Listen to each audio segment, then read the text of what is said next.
So these presentations, for those that were not at the last workshop, we got into breakout groups and people self-organized by stakeholder group that they felt best, that they best identified with. And we sent them home with a short homework assignment to prepare these presentations for us at this workshop today. And so these presentations are going to address 5 questions. They're going to address what are the group's 3 priority goals for participating in the clean energy plan process? What are some of the motivating factors for them and their organizations or the organizations they represent that they would like other stakeholders to understand better? What is their vision of the future, the energy future for North Carolina? And then what are 3 features of the existing system that you see as challenges for the deployment of clean energy resources going forward? And then what are 3 features of the existing system that you want to ensure are maintained? And so each of these 7 presentations will be addressing these 5 questions. So as Lauren said, we will have the environmental group's presentation and the utilities presentation first. I believe that the presenters are Will Scott and Michael Youth. So if we could ask for you two to come up here and we can get those presentations underway. All right. Good morning, everybody. My name is Will Scott. I'm presenting on behalf of the environmental group. But as you can see, we've got a bunch of folks here in the room who are part of this coalition. None of these slides represent the platforms of any particular organization. They're just some sort of high-level principles that we all could agree on. So what are our 3 priorities? As you can see, the first one is targeting. I know that's not a particularly clear term, but basically our question is, if we sort of go off of the North Carolina DEQ greenhouse gas inventory, we do not assume major reductions in the other sectors. What reductions do we need from the electricity generation sector that we're talking about here in order to hit the Executive Order 80 economy-wide 40% reduction goal? So we really think that that's sort of a key question for us to be looking at when we're framing this process. The second is equity. I know a lot of other groups are going to touch on this, and I was really glad to see that this came out in the listening sessions across the state. There are a couple of components there. So, the distribution of assets, the value of resiliency from storms especially, the need to distribute benefits and costs, and planning for the economic transition from fossil fuel generation communities. I know that when I talk to folks, especially electeds who have existing fossil fuel plants in their districts, this is something that they're very concerned about, and I think we really need to be thinking about what that's going to look like and how we sort of smooth that transition. We know that states like Colorado have already started thinking about how to dividend the benefits and savings from transitioning from fossil fuels to making sure that those impacted fossil fuel communities are not getting hit too hard. Last, we really want to look beyond 2025. So I'm going to do a slide for each of these, and then we'll move to the next question. So the first is, some of y'all may have spent some time like me looking at this chart. This is from, again, the greenhouse gas inventory. And what we think it really just shows is that electricity generation is the sector that we have the most emissions reductions to gain from. So this is the area of greatest opportunity, and we really hope this is the area that we as a group can persuade the administration and the utilities to invest in reductions from. And again, when we say flat or marginal reductions, we're essentially basing that on the sort of state data, which we hope is a point of consensus for everybody in the room. The second is the piece of equity. So this is, Dave Rogers mentioned a study that came out since our last meeting, which was comparing the cost of existing fossil fuel generation to renewables, which could be sited within, I believe, 35 miles of those plants. And it found that this is the 2018 comparison, that even now, all those red dots that you see there are fossil fuel plants sized by their generation capacity. And the red means that that's how much you could save if you look at the key by transitioning those plants to renewables, right? So we think that this is not just an environmental case, this is an economic case at this point, and that those 2 sets of incentives are in alignment, and that should really be a baseline of understanding for the group moving forward, is that the transition to clean energy is going to save ratepayers money, and that we should all be emphasizing that fact. So this, again, is just a chart that we made from the DEQ data in the table that you just saw. And this is really what's troubling to us is if you look at the projected sector there, the purple, what we see is that while we may get down to 40% of 2005 levels by 2025, we're not on a path towards deep decarbonization, and that the current numbers show actually an uptick in emissions between 2025 and 2030. To us, that suggests that we really need to fundamentally rethink the path that we're on, and especially the electricity generation sector capacity that we have, and we need to put ourselves on a trajectory that continues going down towards 2040 and 2050 to align us with the IPCC targets. So those are the three main issues that we had. As far as the motivating factors, urgency, we thought about showing you all maps of sea level rise or flood inundation, but really this is about human impacts. I'm sure y'all all remember this image from last fall. This is not a hypothetical or something 20 years out. This is something that's happening right now in the state. I think we all hear that from our members all across the state. The second motivating factor is public support, right? So this is sort of the national perspective, and this map is actually slightly out of date. On the left, you've got the U.S. Climate Alliance states. I believe you've had New Mexico join since. So there's statewide, national level movement towards ambitious decarbonization targets. And then within North Carolina, from the bottom up, you can see that those dark blue dots are the towns and municipalities that have moved towards aggressive decarbonization targets, and then the counties that have set those are also in darker blue. And we have a number of municipalities that are considering these but haven't adopted them yet. So there's a lot of momentum both nationally and locally towards the kinds of aggressive targets that we talked about at the beginning there. Last, as far as polling goes, if you look at the statewide numbers, you could ask Sierra Club, where they find almost 80% support for moving to 100% clean energy by 2045. So we would say, again, that public opinion should set the baseline for our discussions here. This is something that North Carolinians really want, and we just need to find a way to align, our incentive structures for this sector to match those goals. But you don't have to take Sierra Club's word for it. This is Conservatives for Clean Energy, who have a poll coming out this week. And as you can see there, they also find that the support for lawmakers incentivizing renewable energy technology is, again, in the high 70s or low 80s. So this is no longer really a partisan issue. If you look across sort of all the major political sectors in North Carolina, there is broad-based supermajority support for the kind of transition that we're talking about. So what's our vision of a clean energy future? Basically 100% clean energy by 2045. We really think that this should be the baseline. This should be the goal that we're shooting for. Again, this is not any organization's language or target. This is something that we all see as sort of a consensus. And we'd be interested to hear what other groups think is a realistic target, but we really feel like that's what both public opinion and science support. So the second is sort of a process-based question about the vision. We really appreciate what DEQ has been doing in gathering public opinion across the state, and we really think this is just the beginning of that process. It's going to have to continue throughout this transition. So we envision a just and equitable process to keep our part in keeping global warming below 1.5. So again, we want to stand with those municipalities in North Carolina and those states across the country in sticking to those goals. What are the three features that we see as challenges? So the first is just lack of alignment between utility incentives and public desire. As we said, public opinion pretty clearly shows what direction people in North Carolina want us to move. We obviously don't have electricity generation incentives to push us in that direction yet, so that's going to have to be a key point of discussion. We think that environmental and public health impacts need to be factored into generation costs. If any of you all have looked at studies that examine deep decarbonization and the public benefits, the single largest category of benefit is the public health costs, the avoided air pollution, asthma, frontline communities, as well as the general population. So we really think that that's going to be essential to discuss, and we hope that as the process moves forward, that DEQ can see where the public is on that as well. And then there's the limitation on financing options. We don't mean that narrowly in terms of personal bills. It's also financing options for utilities and industry sector groups. We think that the financial models that we have to incentivize this transition, that just needs to be a tool. We need to get as much capital into this transition as possible, as quickly as possible. And what are the three features that we would like to see are maintained?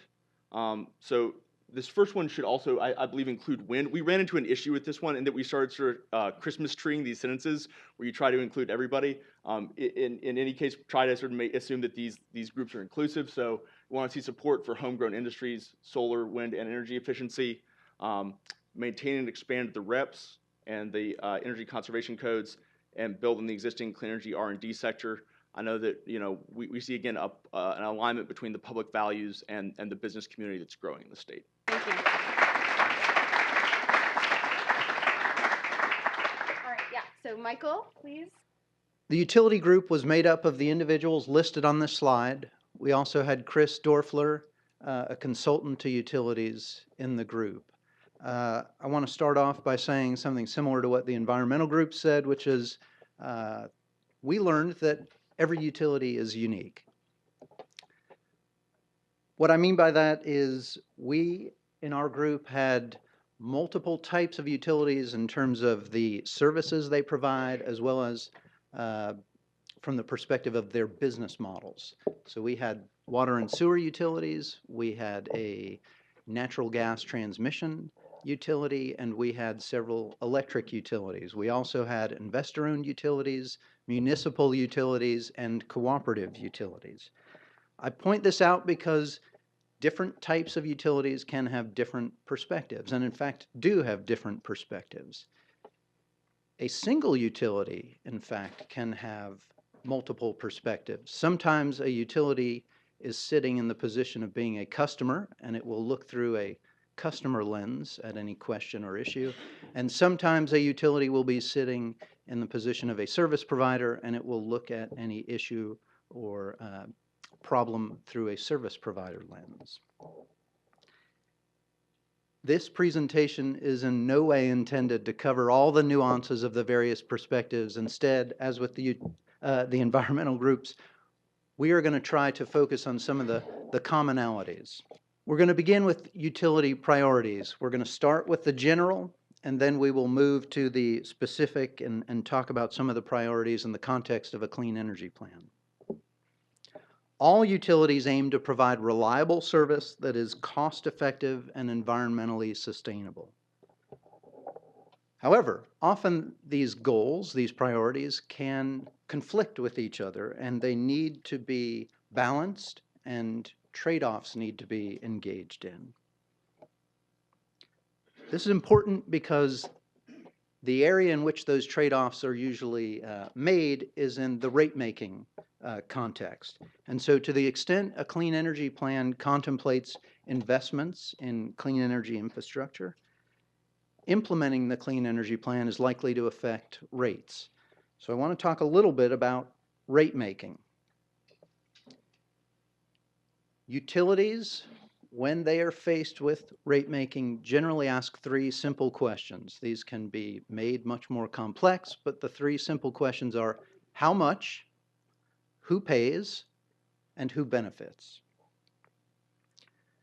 When we're talking about how much a plan's implementation costs are going to be, we also have to think about whether those costs are reasonable and prudent or whether they are excessive and unnecessary. For commission-regulated utilities like Duke Energy and Dominion, the Utilities Commission is the arbiter of what is reasonable and prudent. For municipal utilities and cooperative utilities, elected bodies, the city council and boards of directors, are the arbiters of what's reasonable and prudent. Once you know how much, you ask the question, who pays? The utility's got to figure out who is going to pay for implementation of the plan, be it a clean energy plan or an IRP or something like that. Most utilities have retail customer classes. We've all heard the traditional residential, commercial, industrial classes, but it's really much more complex than that these days. And some utilities serve wholesale and retail customers as well. So how are the costs going to be allocated among the wholesale and the resale customers? And then within the retail customer base, how are the costs going to be allocated to the various classes of customers? Utilities have to address these questions in rate making. The third question, who benefits, is really designed as a check to make sure that all the benefits and the burdens are aligned as well as they can be, and that causers of costs are the primary bearers of those costs. So now let's talk about some specific priorities for a clean energy plan. All utilities, this was unanimous within our group, regardless of service or business model, they're participating in these workshops to ensure that a clean energy plan provides clear guidelines and goals. We want to promote approaches to achieving the executive order's goals that are consistent with, and here I'm going to focus on electric utilities for a second. We want to focus on goals that are consistent with the electric utility industry's mandate to ensure that electricity is reliable, affordable, safe, and clean and resilient. We want to promote cost-effective approaches to achieving the executive order's goals that are fair to our customers and support a thriving North Carolina economy. The plan should ensure that utility operations remain reliable so that customers can continue to receive the services they pay for with little to no disruption. We want the plan to recognize the critical role that utilities have to play in achieving a clean energy future.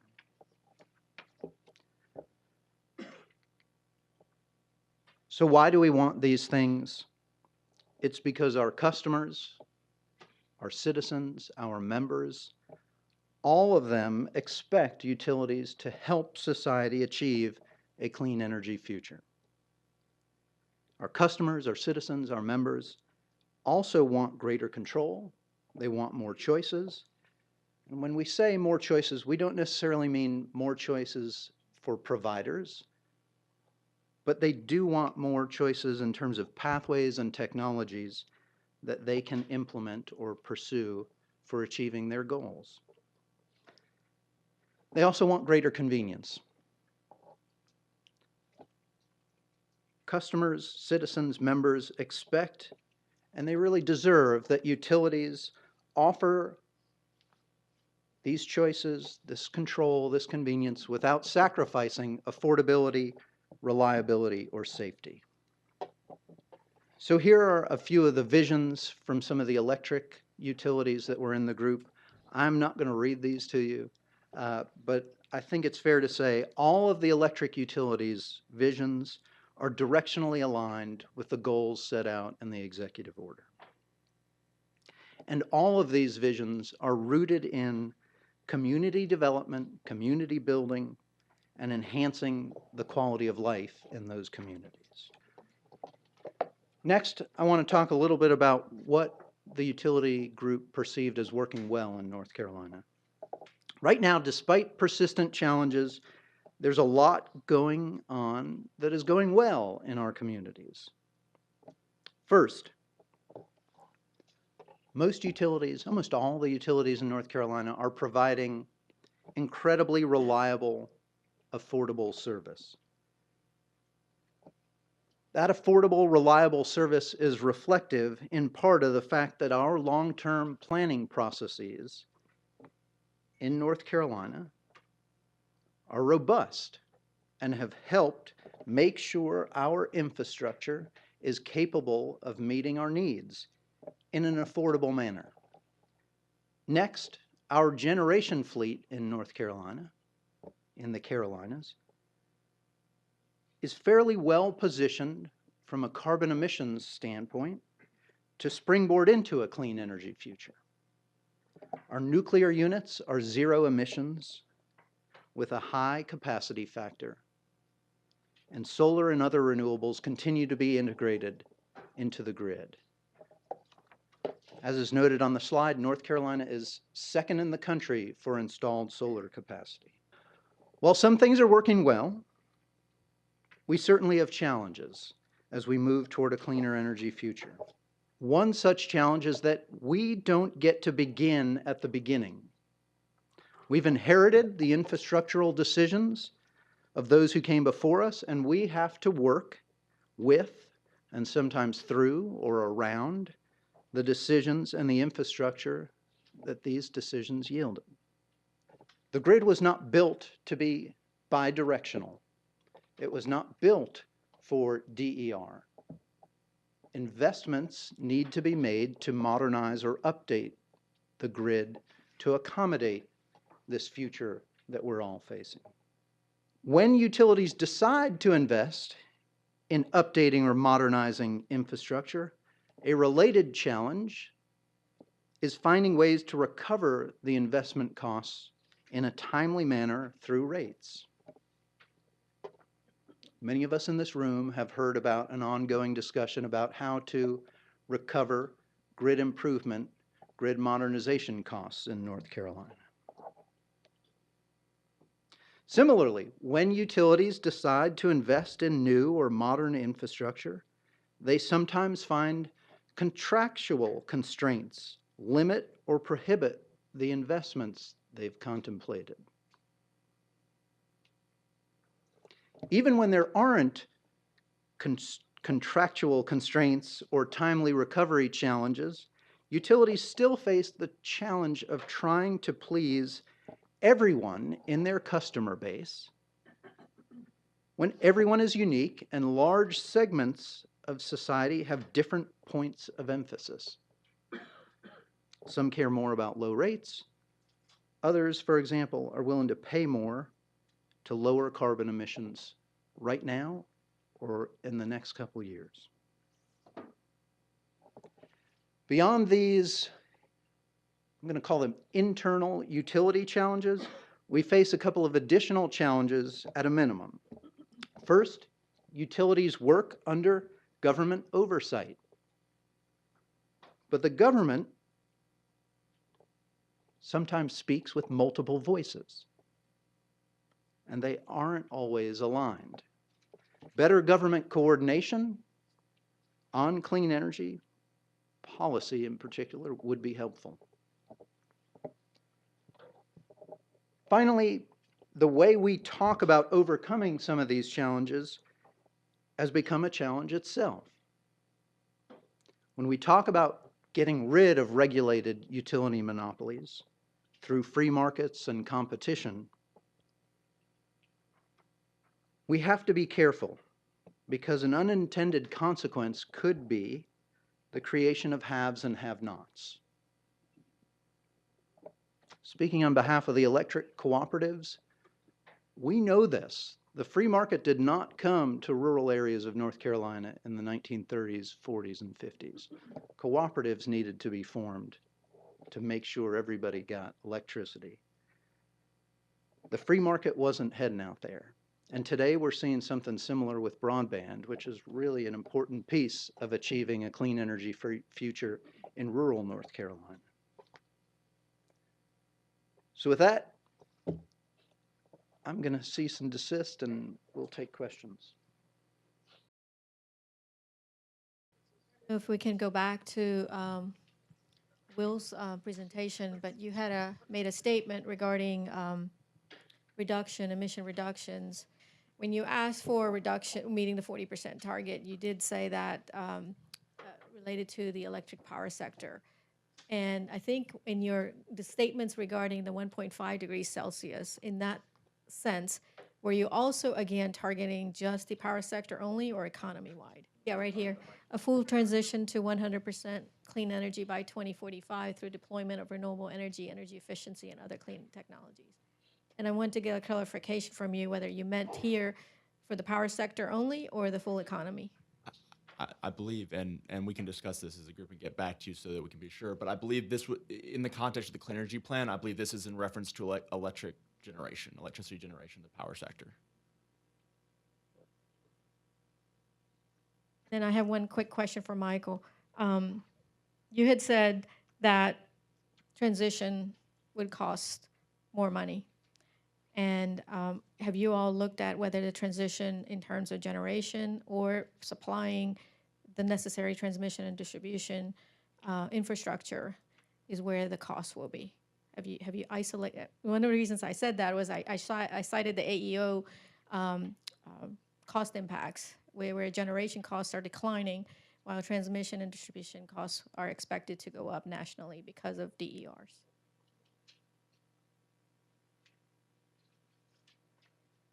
I don't know the answer to that, but I bet somebody over at Duke may have a better answer. You want a mic? Sorry, not to flip it around back on you, Sister, but one question that I had when you were talking about the annual energy outlook numbers is when they were saying that costs would remain relatively flat in the future, was that a nominal or a real number? So are costs kind of going up with inflation, and relatively we're paying the same amount in the They were future as we are adjusted to today? 2018 dollars. So what they did was, and I should have put it in here, but it would have been much easier. It's a nice 4 bars. Basically, they broke it down into 3 elements for 2018, 2030, 2040, and 2050. And there was the generation costs nationally, national average, distribution costs, and then transmission costs. Sum of all 3 remain relatively same from 2018 all the way down to 2050. So there was no increase in overall costs. Holding However, the adjustments were, $2018 constant, yeah.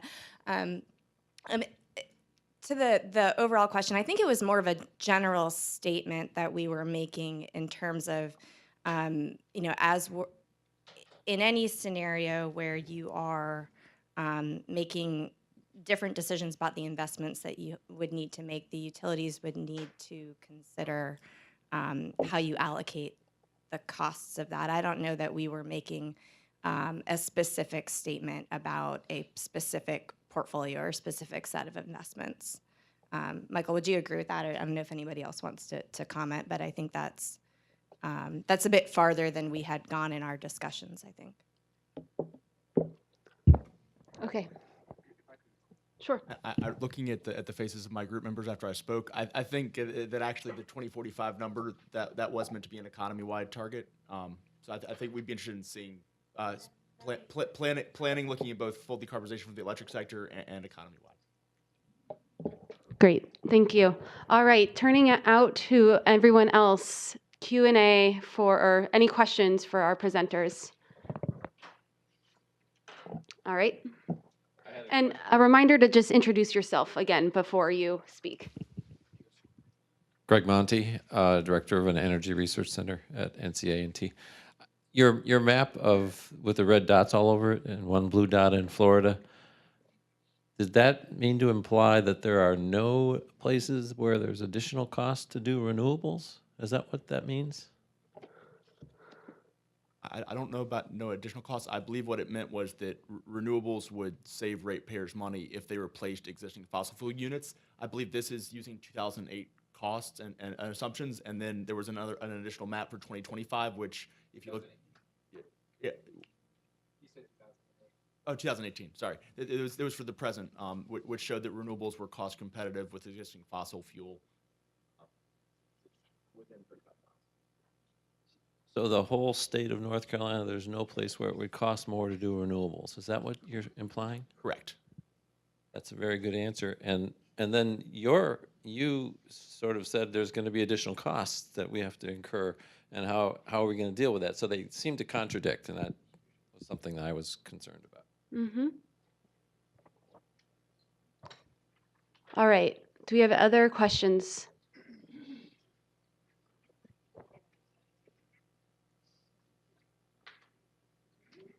Michael, I just have a quick question. When you were talking about resiliency and all of that, and you cited safety, is there a codified definition for safety that you all are working under specifically, or is it as defined by each of the organizations? And just for clarification. That's a great question. I don't know if safety is defined in Chapter 62 or Chapter 117 of the North Carolina General Statutes.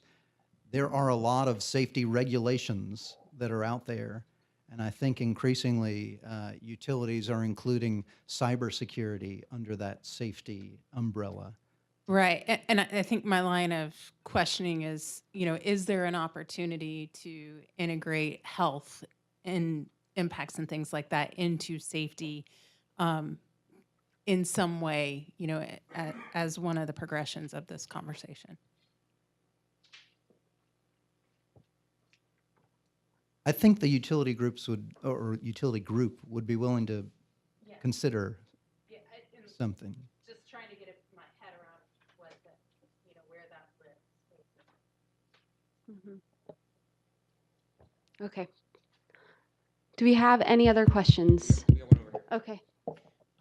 To the environmental gentleman, your presentation shows an uptick in CO2, I think, out toward the 2045 range. Is that simply due to population increase? And two of the things that neither of you addressed is the simple, I think, prediction, or at least fact, or it looks like fact, of interminable population increase, which is not helpful to carbon dioxide we all breathe. So is that what that uptick was all about, just population increase? I guess those were DEQ's numbers we were using. So if there's anybody from DEQ that wanted to speak to where that uptick between 2025 and 2030 came from, I'd defer to them on that. Yeah, those numbers came from me. Hi, Paula Hemmer with Air Quality. Yeah, in the forecast that we used, coal just had in 2017, most of the forecasts showed an uptick for coal use around 2028, 2030 timeframe, and it was just in the forecast for price and availability.